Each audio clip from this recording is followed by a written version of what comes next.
As the global spotlight remained fixed on the dramatic capture of Venezuelan leader Nicolas Maduro, a quieter but equally significant series of U.S. military operations continued unfolding across the Caribbean and Eastern Pacific, where American forces intensified long-running counter-narcotics missions aimed at intercepting maritime drug smuggling routes that have fueled criminal empires for decades. According to Pentagon officials, these actions were part of an expanded maritime interdiction strategy involving U.S. Navy destroyers, Coast Guard cutters, surveillance aircraft, and unmanned aerial systems tracking high-speed vessels known as go-fast boats that routinely transport cocaine shipments northward from South America toward Central America and ultimately the United States. And in one such operation conducted in international waters several days after the Venezuela strike, U.S. forces engaged multiple suspicious craft following hours of aerial surveillance, infrared tracking, and real-time intelligence analysis that identified the vessels as belonging to known trafficking corridors linked to organized criminal groups, with commanders authorizing engagement only after confirming what they described as hostile evasive maneuvers and the disposal of cargo overboard,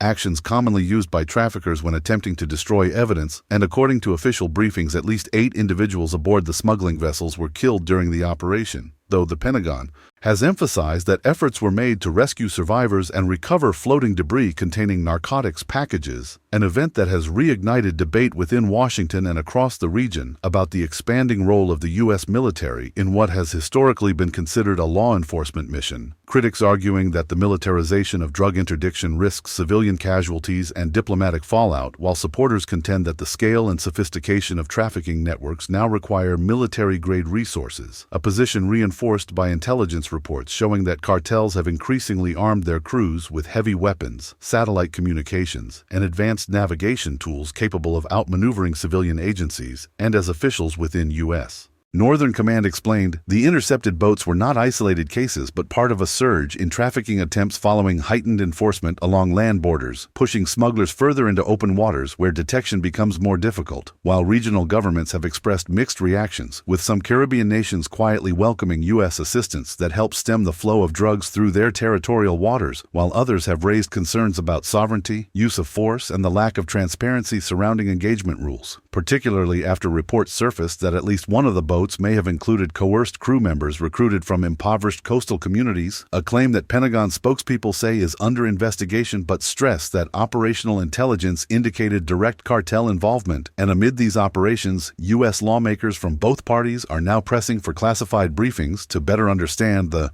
scope of the campaign, how targets are identified, and whether existing legal frameworks sufficiently protect civilian lives while enabling effective disruption of trafficking networks, with the Senate Armed Services Committee signaling it may seek new reporting requirements and updated authorizations governing military involvement in counter-narcotics missions, while human rights organizations have called for independent reviews into the recent deaths and greater public disclosure of engagement protocols, noting that maritime operations often take place far from media scrutiny and therefore require heightened accountability. And as this unfolding campaign continues, analysts warn that the maritime theater is becoming the next major front in the war on drugs, with cartels diversifying routes, employing semi-submersible vessels, and exploiting jurisdictional gaps between national navies and coast guards, trends that have pushed U.S. military planners to treat narcotics trafficking not only as a criminal enterprise but as a transnational security threat with destabilizing impacts on fragile states, economic development, and regional migration patterns, all of which intersect with the broader strategic recalibration underway in the Western Hemisphere following the unprecedented capture of Maduro, a development that some officials privately acknowledge may embolden traffickers to test U.S. resolve even further, calculating that American resources may be stretched between stabilizing Venezuela and maintaining interdiction pressure across thousands of miles of open ocean, a scenario that defense planners say underscores the need for sustained multinational cooperation, intelligence sharing, and diplomatic engagement to prevent the counter-narcotics mission from escalating into a prolonged maritime conflict with unpredictable consequences for civilian populations, international law, and hemispheric relations. As U.S. naval patrols widened their operating envelope in the weeks following the fatal interdictions, officials within the Department of Defense began to frame the campaign not as a reactionary measure but as the opening phase of a sustained maritime security initiative designed to choke off narcotics corridors before they reach Central America and Mexico, regions that intelligence assessments identify as critical transit hubs where cocaine and synthetic drugs are repackaged and redirected toward U.S. land borders. And according to senior commanders, these new rules of engagement rely heavily on real-time intelligence fusion combining satellite surveillance, signals interception, regional informant networks, and drone-based reconnaissance that allows analysts to distinguish between ordinary fishing vessels and trafficker craft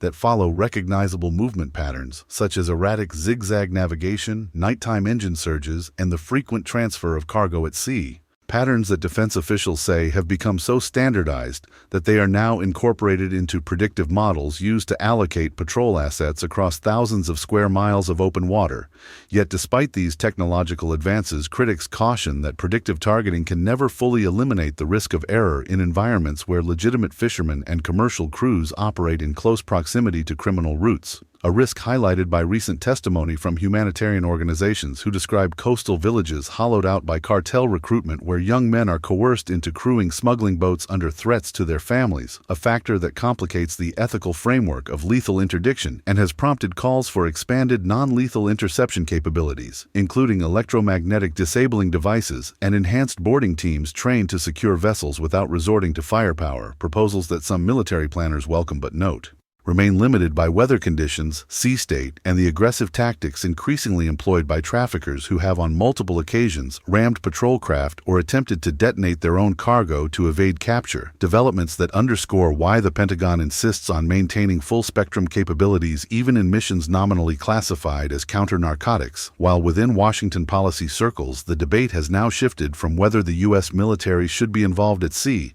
to how long such involvement can be sustained given competing global priorities in Europe, the Indo-Pacific, and the Middle East, with budget analysts warning that prolonged maritime interdiction operations require significant fuel, maintenance, and personnel expenditures that were never envisioned when counter-drug mandates were first attached to defense budgets in the late 20th century. And as these fiscal concerns surface, the White House has begun informal consultations with Caribbean and Central American governments about expanding burden-sharing agreements that would see regional navies assume greater responsibility for interdiction while relying on U.S. intelligence and logistical support, a model officials say could reduce costs while strengthening local capacity, though skeptics argue that many of these nations lack the resources and political stability needed to confront traffickers whose revenues often dwarf national defense budgets, a dynamic that has historically allowed criminal networks to corrupt port authorities, law enforcement, and even judicial systems, reinforcing the vicious cycle that American strategists claim can only be broken through sustained pressure across the entire trafficking chain. And as the maritime campaign intensifies, migration analysts are also watching for second-order effects, noting that disruptions at sea often push smugglers to reroute through jungle corridors and desert crossings, increasing the danger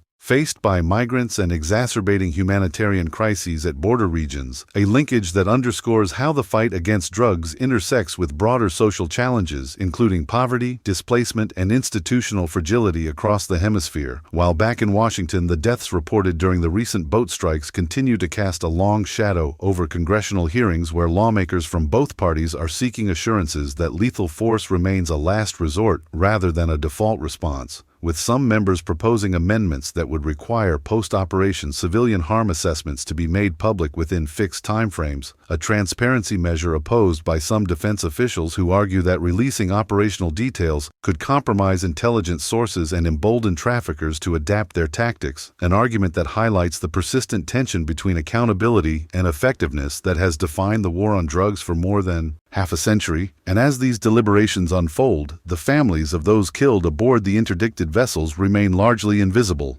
their identities unknown, their stories untold, an absence that human rights advocates say must be addressed if the United States hopes to maintain moral credibility while projecting power beyond its borders. And it is against this backdrop of operational success, ethical uncertainty, fiscal strain, and diplomatic recalibration that the ongoing U.S. maritime campaign is now unfolding, a campaign that many within the Pentagon privately concede may shape the next era of hemispheric security just as profoundly as the dramatic events that recently unfolded on land in Venezuela.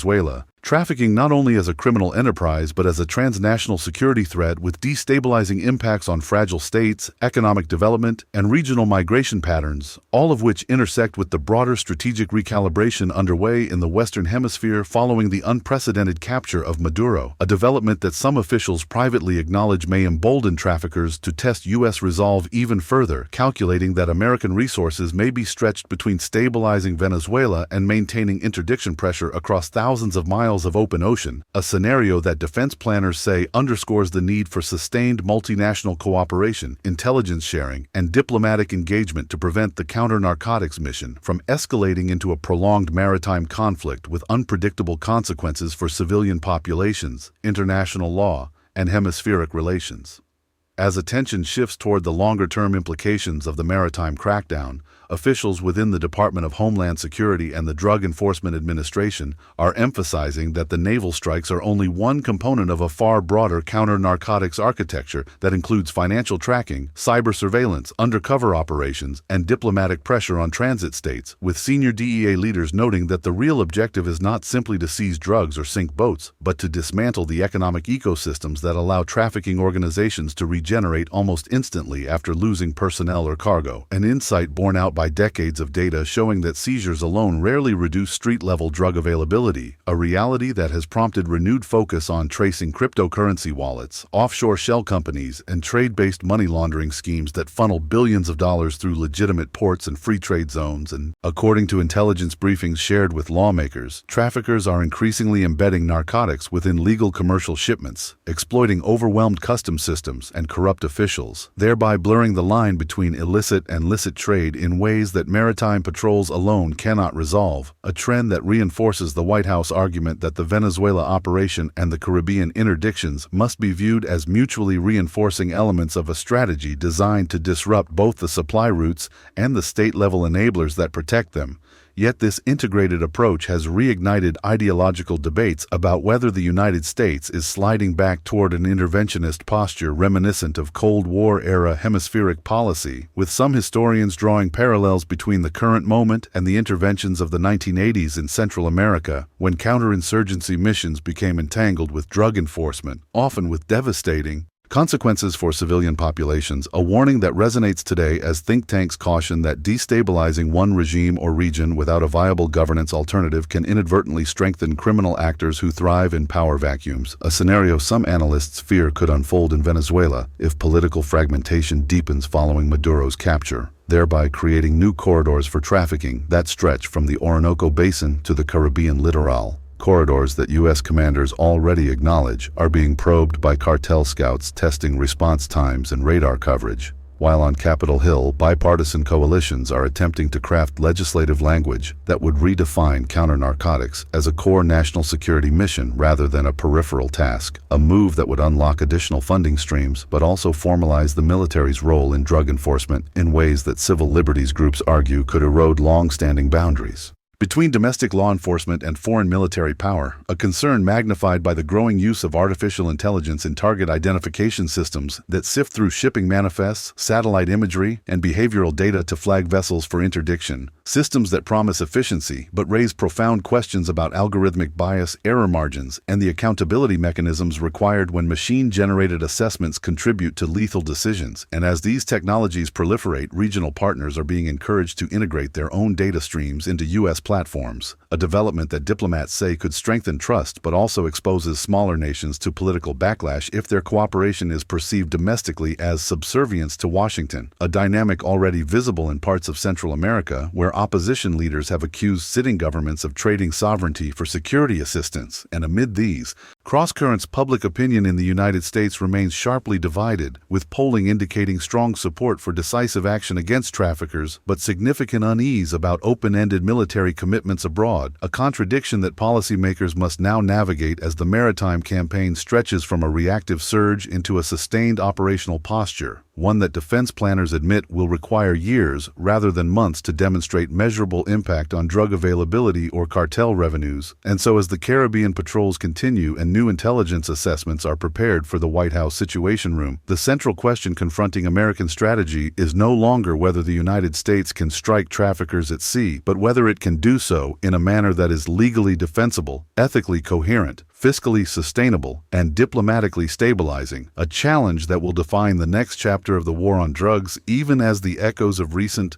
explosions fade over the waters where smuggling routes have for generations remained both lifelines and death traps for those caught between poverty, coercion, and the relentless demand of a global narcotics market. Trafficking not only as a criminal enterprise but as a transnational security threat with destabilizing impacts on fragile states, economic development, and regional migration patterns, all of which intersect with the broader strategic recalibration underway in the Western Hemisphere following the unprecedented capture of Maduro, a development that some officials privately acknowledge may embolden traffickers to test U.S. resolve even further, calculating that American resources may be stretched between stabilizing Venezuela and maintaining interdiction pressure across thousands of miles of open ocean, a scenario that defense planners say underscores the need for sustained multinational cooperation, intelligence sharing, and diplomatic engagement to prevent the counter-narcotics mission from escalating into a prolonged maritime conflict with unpredictable consequences for civilian populations, international law, and hemispheric relations.